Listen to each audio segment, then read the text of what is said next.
Hello friends, very good evening. இன்றைக்கி நம்ம என்ன மூவி பற்றி பார்க்க போகிறோம்னு பார்த்தீங்கன்னா, ஃபார் அ சேஞ்ச் வந்து இன்றைக்கி வந்து ஒரு தமிழ் மூவிங்க. எப்போதும் நம்ம ஹாலிவுட் மூவிஸே ரிவ்யூ பண்ணியிருப்போம்.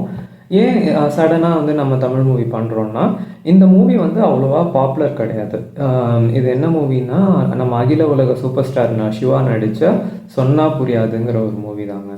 இது ஏதோ மொக்க மூவி அப்படி இப்படின்னு சொல்லி இது வந்து ரிலீஸ் ஆன போது நிறைய பேர் பார்க்காமலே வந்து இதை மிஸ் பண்ணியிருப்பாங்க. பட் இந்த மூவி வந்து நிஜமாவே ஒரு தமிழ் இண்டஸ்ட்ரியில் ஒரு நல்ல ஒரு மூவி, ஒரு டிஃப்ரெண்ட்டான மூவி. என்னோட பர்சனல் ஃபேவரெட்னு வச்சுக்கோங்களேன்.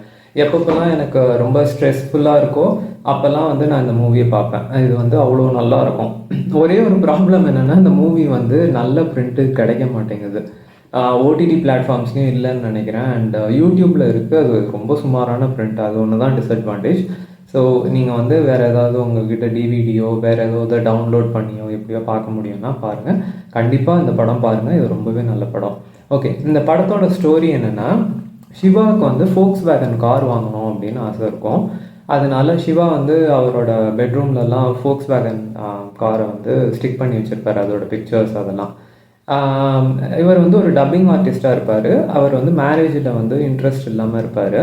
இந்த மேரேஜில் இன்ட்ரெஸ்ட் இல்லாத ஒரு பர்சன் எப்படி வந்து ஒரு பொண்ணை மீட் பண்ணார் வீட்டில் உள்ள ப்ரெஷர்னால். அதுக்கப்புறம் அவங்க லைஃப்பில் நடந்த இன்சிடென்ட்ஸ் எப்படி போச்சு, அதுக்கப்புறம் ஃபைனலாக அவங்க ரெண்டு பேரும் ஒன்று சேர்ந்தாங்களா இல்லையா, ஃபோக்ஸ் வேகன் கார் அவங்களுக்கு கிடச்சிதா இல்லையாங்கிறதாங்க இந்த படத்தோட ஸ்டோரி. ஸ்டோரிங்கிறது இந்த படத்தில் வந்து அவ்வளோவா ஒன்றும் பெரிய ஸ்டோரிலாம் கிடையாது, ரொம்பவே நார்மலான ஸ்டோரி. இது வந்து ஃபுல் அண்ட் ஃபுல் வந்து சிவா ஸ்டைல் ஆஃப் காமெடி அப்படின்னு ஒன்று இருக்குது. எல்லாரும் வந்து ஒரு மாதிரி காமெடி பண்ணுவாங்கனாக்கா, சிவா வந்து ஒரு மொக்கையான ஒரு ஜோக்கையே எப்படி இன்ட்ரெஸ்டிங்காக வந்து ரெண்டர் பண்ணுறது அப்படிங்கிறதுல சிவா வந்து கில்லாடிக்கிங்க. அந்த மாதிரி ஒரு காமெடி தான் இந்த படம் சுற்றியும் இருக்கும். இது ஒரு படத்தோட ஒரு பெரிய ப்ளஸ். இதை தாண்டி இந்த படத்தில் நடித்த அத்தனை ஆர்டிஸ்ட்டும் ரொம்ப எக்ஸப்ஷனலாக நடிச்சிருப்பாங்க. நான் இதில் வந்து ஸ்பெசிஃபிக்காக ஒரு ஆர்டிஸ்ட் பேர் ஒன்று நான் வந்து சொல்லி ஆகணும். பிரதீப் விஜயன் அப்படின்னு ஒரு ஆர்டிஸ்ட்டுங்க. நம்ம தெகிடி படத்தில் வந்து வில்லன் ரோல் பண்ணியிருப்பார் அவர். இவர் வந்து இதுதான் அவரோட ஃபஸ்ட்டு படம்னு நினைக்கிறேன். இந்த ஃபஸ்ட்டு படத்துலேயே காமெடி அதை வந்து ரொம்ப பர்ஃபெக்டாக ஒரு மெச்சூர்டாக ஒரு ஆர்டிஸ்ட் இருந்தால் எவ்வளோ நல்லா நடிச்சிருப்பாரோ அந்தளவுக்கு நல்லா பண்ணியிருப்பாருங்க. ரொம்ப எக்ஸப்ஷனல் பர்ஃபார்மன்ஸ். அவர் அன்ஃபார்ச்சுனேட்டாக போன வருஷம் இறந்துட்டார். ரொம்ப வெரி சேட் நியூஸ்ங்க அது.